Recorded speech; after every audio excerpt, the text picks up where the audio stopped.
Welcome back to another exciting episode on Solving the People Puzzle, where on a bi-weekly basis we bring you insightful conversations with HR professionals. Today I have in studio Theo from Saint-Gobain. He heads up talent acquisition for South Africa and Africa. And we decided to unpack 5 challenges in talent acquisition and potential solutions.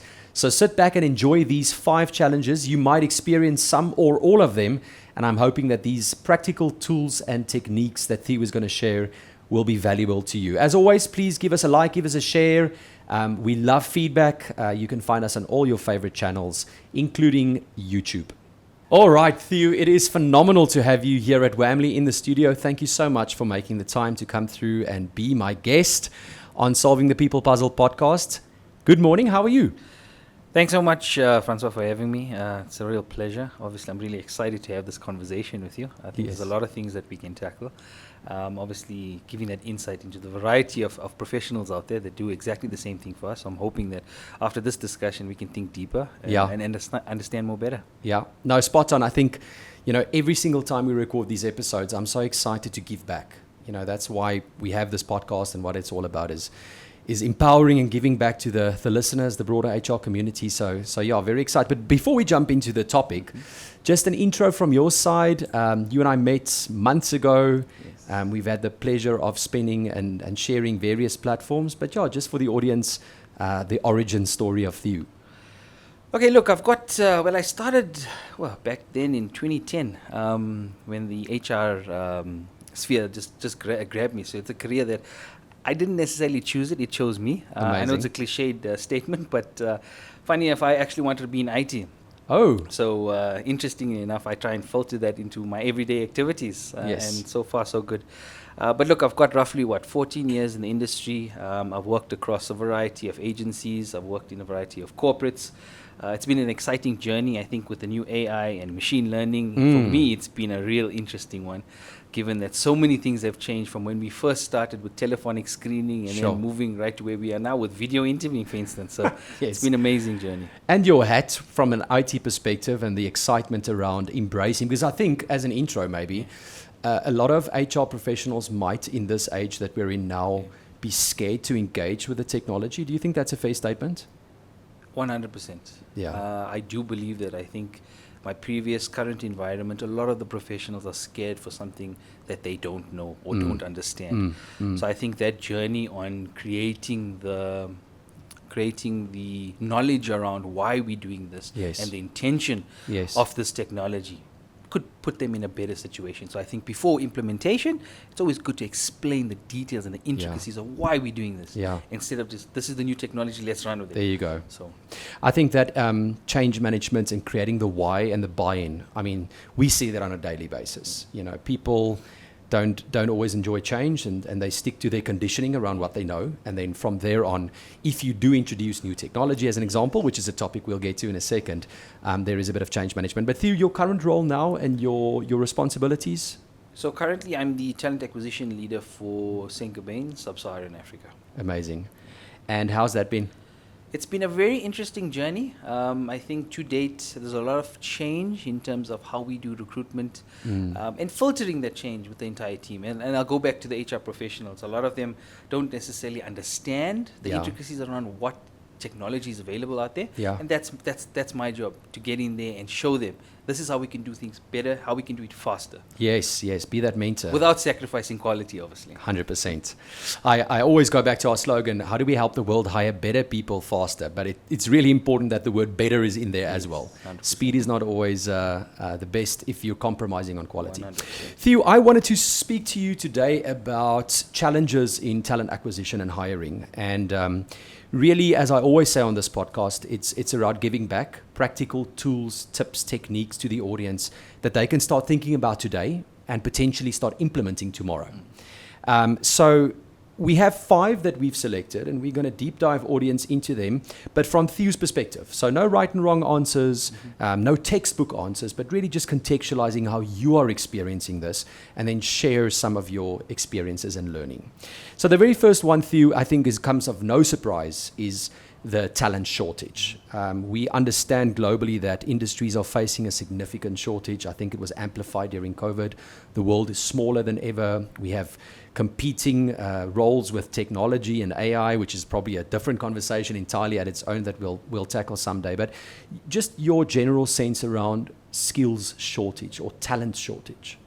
No, 100%. Look, I think we need to first and foremost step way back into and look at the situation from a bird's eye perspective. Okay. We've got a variety of generations that we need to look at. I mean, depending on the type of individual, depending on the number of years that you require, in each of those spheres, you'll understand that, I mean, if you're looking for someone 10, 15, 20 years of experience, they probably would be retired by now. Yes. Right? And it's bridging that gap. So understanding the roles is key. And that obviously contributes to whether or not a talent within what you're searching for is a relevant shortage. Yes. Let's look at the technologies that are available that could complement this and add it into our screening or our evaluation processes, which 100%. could potentially make it easy. But for me, it's mostly in the engineering sphere. I think the shortages stem from the type of experience new engineers are getting within the manufacturing environment. For me, a big topic is around qualification. So the requirements are always set as BSc engineering, your graduates, etc. Let's look a little bit deeper into the diplomats and all of those type of caliber, because I think a lot of them come out from that from that industry as well. Yeah. I love that you actually took your answer to a practical example. Can I assume that in Saint-Gobain, engineer is a shortage? Is that what you're implying? Engineers. Okay, fantastic. So I think, we say this, but then when we deep dive into our businesses, there are pockets where we're seeing this. And typically it's the high skilled environment, your engineers, your devs, your BI, business analysts and intelligence kind of jobs.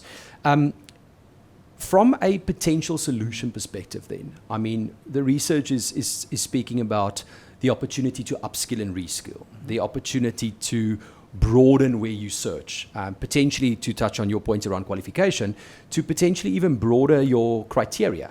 Often, and I say this a lot, we're stuck on, a particular experience, knowledge, qualification, and skills, those typical categories in a job profile. But Deloitte is doing a lot of work at the moment around only skills-based hiring and kind of disregarding or at least giving less of a weight to some of these other categories. From your perspective and experience in Saint-Gobain or prior, what are some of the solutions that we can tackle around skills shortage? Look, you've mentioned something very critical, which is upskilling and reskilling. For me, it's very important to change the perspective in terms of when we go out and we hire difficult, scarce skills like an engineer. Yeah. We need to look at it again from a bird's eye perspective. What aspects can we develop the individual on? So let's shift the focus as to let's hire for potential instead of hiring for someone that can do the job. Okay. Now, my immediate question as the industrial psych in me, when we say hire for potential, for a listener going, that sounds interesting, what does that mean, Theo, in your perspective? So that means that we should look deeper than just the person's experience. Yes. Because obviously, yes, someone can do the job. Yes. But there's other components that contribute to that, which is the attitude. I mean, I'm a firm believer that if you have the right attitude, that can take you to where we need you to be. Sure. And that's key. Sure. And that's what I mean by hiring for potential. I love that. So it's a bit of a forward-looking as opposed to a backward-looking conversation, because often when we go on minimum criteria, the practical element is the CV. Yes. Right? And I pick it up, and maybe I deep dive during the interview into, okay, tell me about your 2, 3, 5 years experience. But the potential conversation, you use the word attitude, sits in the personality. It sits in the cognitive ability. It sits in those behavioral competencies. 100%. Love that. Theo, the second topic is competition for top talent. So yes, there's a skills shortage, and we're potentially fishing in the same pond. But when it comes to competing for the same talent, now we're multiple businesses and logos looking for, and I think one of the most obvious examples is developers. We're all looking for back-end or full-stack developers. And we are racing up salaries. We are forcing people to jump every 18 months because, especially if I'm a scarce skill and I'm really good at my job, the opportunities are endless. We see a lot of talent working abroad now from South Africa. It's a thing. You sit here in the comfort of the beautiful sunny South Africa, earning in euros and pounds and dollars. Do you feel that the challenge for top talent is real in your environment? 100%. What we've seen over the last couple of months is that we've got a very high counter offer a period that is run for the last couple of months. I think it also boils down to the understanding. I think if we do require a specific type of skill set, we as a business need to go over and above what we would usually do. Sure. And that's to acquire that specific person. Yeah. So always remember those the top talent usually is sitting at their desk working. They're not necessarily out there on the job market Looking. Yeah. and hunting, all of those kind of things. So we need to bring the value that this organization can bring to them if they join us. Yeah. And solidifying that. I mean, it's one thing saying it in a discussion, But then also, but it's another thing implementing it when they correct, actually join. correct. You spoke about compensation and benefits. That's the obvious. 100%. But we know from research perspective that people aren't just interested in money. So I imagine employee value proposition and brand plays a big role. It plays a big role, and I'll go back to my first comment around the different generations. Yes. If you had to isolate each and every one of them, you'll find out that the one generation is more fixated on career longevity, stability, Yes. whatever the case may be. Whereas the more earlier generation would be focused more on what can the business do for me. So I've heard that comment so often, and I at times it's frustrating, right? I mean, you don't always want to go entitlement as a blanket statement, but especially the younger generations, the Zs, the Alphas, they're big on what am I getting? What is my career growth opportunities? What is your stance on ESG and going green and the environment? So yeah, and I mean, from a branding perspective, what do you believe are like really important things in the hiring process to bring in from a brand perspective? You mentioned don't just say it, live it, but where do candidates typically start interacting with the brand? I think this starts right from application. Not even that. I mean, networking. Our Yes. employees, first and foremost. Yeah. Referrals are key. Whatever we do internally, it does come out externally. 100%. It's what people say about us. And then Yeah. obviously you've got our entire process where we run job advertisements, where we try and sell our EVPs. But I also think that needs to fit quite comfortably into the role that we're recruiting for. Yes. You know, which is key. I mean, Yes. tailor making that specific role to a specific individual, to a specific culture, to a specific attitude as well. Come on. And those are the ones that we want to apply. Yes. So I often see, and this is so, it's so accepted that job ads are boring, right? You go on a job board and you start scrolling and it kind of all looks the same. Purpose, objectives, KPIs, requirements. And I was speaking to Marco, the Gen Z guy in South Africa, and he was sharing with me that especially the younger generations, excite me. Share a bit about your culture. Wow me. Yeah. Share a bit about your culture and your brand, as you say from the word get-go. Get me interested, especially if I'm high talent. Yeah. Now, on that note, I think it has to be intentional as well. Yes. So if we're going out, I mean, in my environment, what I've tried to do is we've tried to shorten the job descriptions, not to enable them to be lengthy and, the candidate should spend at least 20, 30 minutes trying to find out exactly what the company is looking for. We need to be straight to the point. We need to bullet 5 points.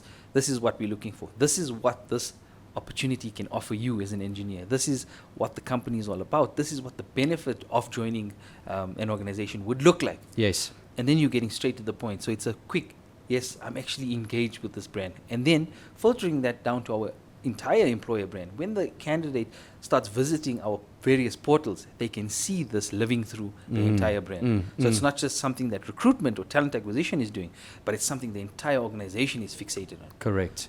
High level, because one of the tools to mitigate this war for talent is to speed up your hiring process. 100%. How do you think about that?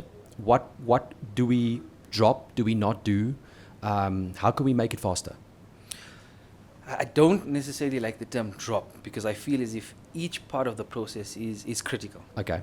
if it's done well. Yes. And without sacrificing quality, there's always mechanisms what we use in place, like your screening questions, etc.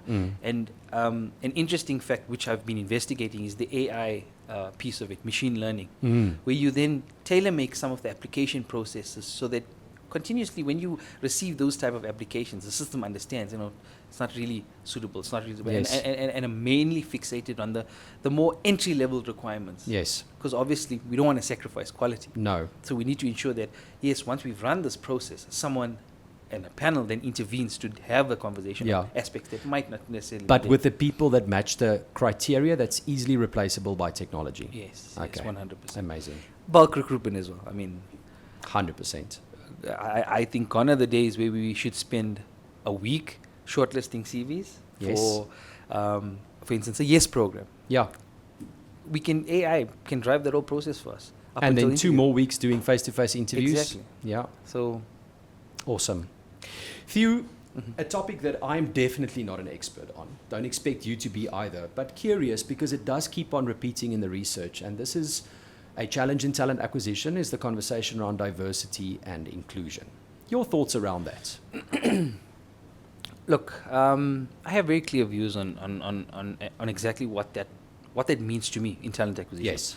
For me, diversity and inclusion starts even at the shortlisting phase. I'm not necessarily stating that we should eliminate or regret all the candidates based on certain profiles, whatever the case may be, but it filters from that part. We need to have a good understanding of these are the type of skill sets that we have. How do we filter some of the applications that we get to build for the pipeline without regretting suitable candidates for specific vacancies? Yeah. Then filtering down that to the interviewing process. D, E, and I to me means if we're interviewing a candidate, we need to have a very diverse panel.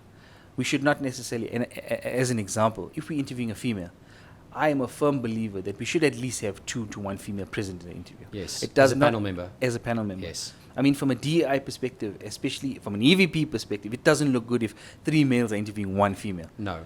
I'm a firm believer that we should diversify a panel in that case. Okay. And this is not only on gender, but it could also be an expertise. Yes. You can't have 3 non-technical people interviewing a technical person. Correct. So we need to bring in at least 2 or 1 technical person that's able to do that. Because then how do you base your criteria, or how do you evaluate? In my opinion, that results in biases, because then you don't necessarily know a lot about the role, but yet you are rating the person on that specific role. Okay. But those are the different facets. So here's what I'm hearing you say. It goes much deeper than appearance.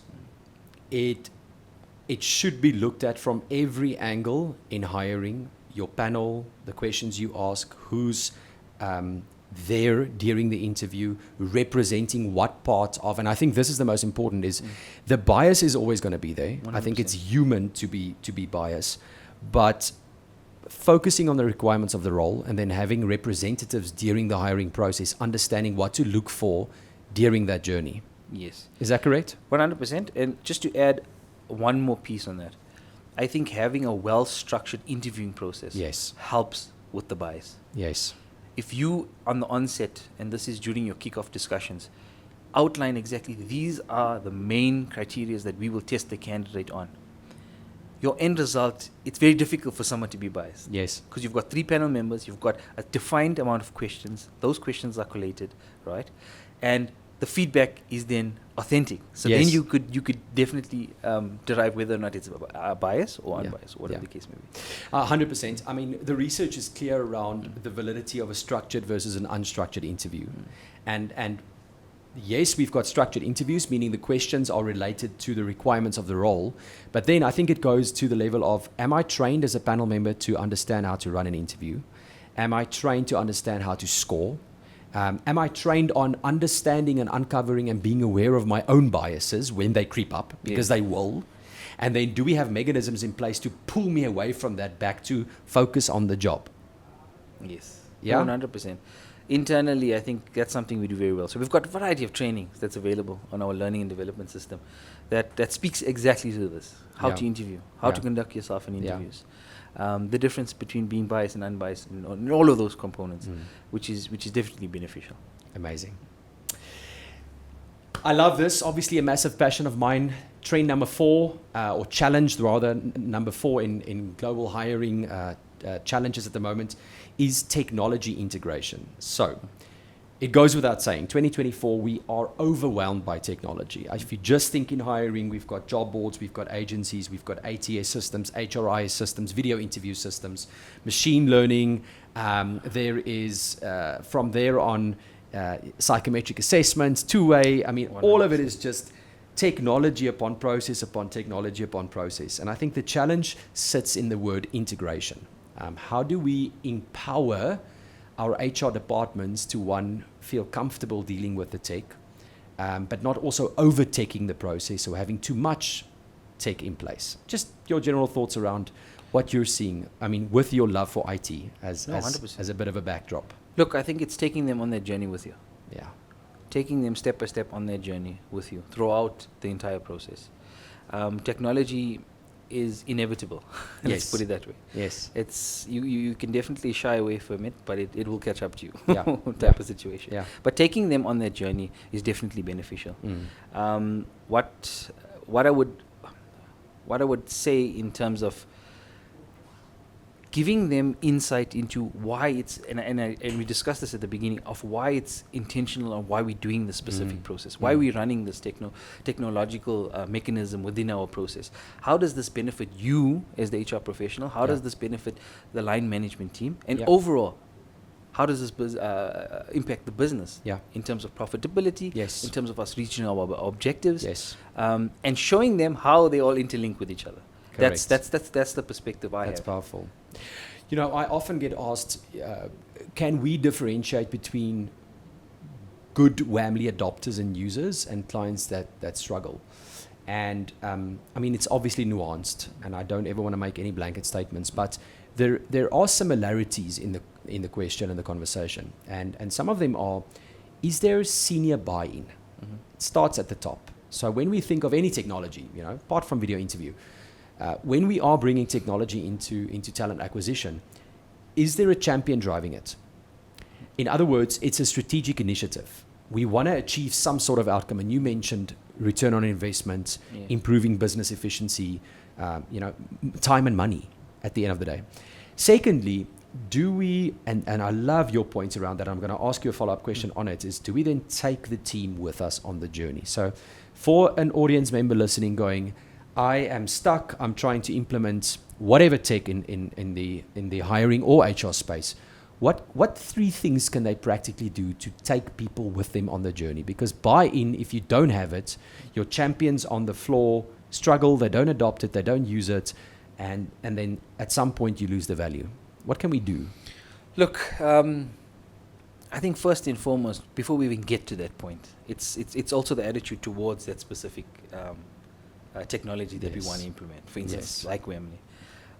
In my experience, you have to be willing to go into that journey. Yes. So how do I get you to become willing to join me on that journey? Right? Tough question. Exactly. How do I get you? And when I got you there, how do I maintain that interest? Yes. And once I have you maintained, how do I keep you engaged? Sure. And then finally, I think it's providing some sort of an achievement at the end of this project. Yeah. As to, well done, guys. Yes. We've actually achieved X, Y, showing the results. Acknowledging. I was about to say, I think from a motivation perspective, right, those are the elements. Buy-in, commitment, willingness, that's all there. But at the end of the day, the tech needs to work. 100%. A user might be shy or afraid or unsure in the beginning. When you start engaging with it, is it intuitive? Is it fun? Is it easy to use? But then also, is it achieving the result I'm hoping it to achieve? Or is it just based off sentiment or someone up there who I don't even know who told us we're doing it? Okay. It shouldn't be like that. And just maybe one more comment. It should be, again, I'm going to say intentional, because I do believe everything should be intentional. Correct. It shouldn't be done just because the business says let's do it. Yes. You should find the value in making it intentional for whatever you, for the recruitment purpose, obviously. So one more piece, which is continuous improvement. I think that's taking them on their journey, as we discussed. But I also think getting feedback from the business, from 100%. the broader business, in terms of, is this really adding value for our process that we run? Is it relevant to the type of recruiting that we do? Is it relevant to the type of candidature that we bring into the company? How are our stakeholders, both internal and external, feeling about this system? So that's just one other thing. No, that's super valuable. I think we often don't create enough spaces for feedback where people can just feel heard. And often the feedback is so valuable. It might be something that you not aware of, you're not seeing, the service provider or the person creating the tech. I think that's super, super valuable. Theo, so obviously a huge conversation at the moment around the way of work. Remote, hybrid, back in the office. Before we get into the topic, what is Saint-Gobain's stance on it at the moment? Look, I think that's a very straightforward answer. We're a manufacturing company. Yes. We pretty much most of the time work in the office. Yes. We do have a lot of flexibility in terms of working from home, but most of the time it's spent in the office. Yeah. And I think, that actually filters through the entire process. Yeah. When we interview candidates, yes, we do virtual interviews depending on locations, etc. But ultimately, our final interviews are then face to face. Whether Yes. it's maybe we fly someone from KZN to Joburg, whatever the case may be, we would like to see the individual face to face. But part of your culture. Part of our culture. I think the answer that you gave, which is your context, is part of the answer to the broader conversation, and that is that there is no right or wrong. There is, where is your business at and what does your business require? Yes. Being in manufacturing, we have plants, we need people on premise, and that is part of our culture, and it just filters and trickles down. But do you find candidates in the hiring process only wanting to work remote, and now that becomes a challenge in filling vacancies? Because I've heard other clients and people that I speak to, colleagues and peers, mention that, COVID accelerated my opportunity to decide how I, as the candidate, want to work. And now there's conflict between what the business way is and how the candidate wants to. And I can imagine if I'm now top talent, let's take Whamley as an example, right? We are in the office. Now we're trying to hire devs. Most developers want to work remote. And we're just, that's perfectly fine, but that's not us. But now, all of a sudden, our talent pool shrinks. Thoughts? No, I think it definitely resonates with me because that's your culture. Yeah. So when you, as part of your evaluation process, it's one of the things you need to look out for. If Yeah. someone does not necessarily want to be in the office 24/7, or not necessarily 24/7, but would not like to work a hybrid model, then it's speaking a lot about the type of individual you want to bring to the company. Yes. So you should be fixated on, okay, I'm going to look at DevOps that would enjoy the interpersonal connectivity within And the office environment. and the environment and all of Yes. those kind of things. So that goes against your culture. So that's Yeah. not a cultural fit. Yeah. An example, internally, it's very difficult for us to enable, for instance, an engineer to work from home. And we do get that. We have a Yes. lot of engineers. Is it hybrid? Can I work from home 70% of the time? The question we need to ask is then, how do you get your job done if you're working most of the time from home? Sure. Because an engineer in a manufacturing environment is continuously on the plant, has to be available at all times. Correct. People might argue with me, but it comes with the territory. If Comes you're with an the engineer, you territory. have to be 100%. you have to be on site. It's your business context. Yes. And I think what also helps us is that we share the same culture at Saint-Gobain. It's all about interconnection. It's all about communicating, seeing someone face to face, having the discussions, understanding the individual. Yeah. So Brilliant.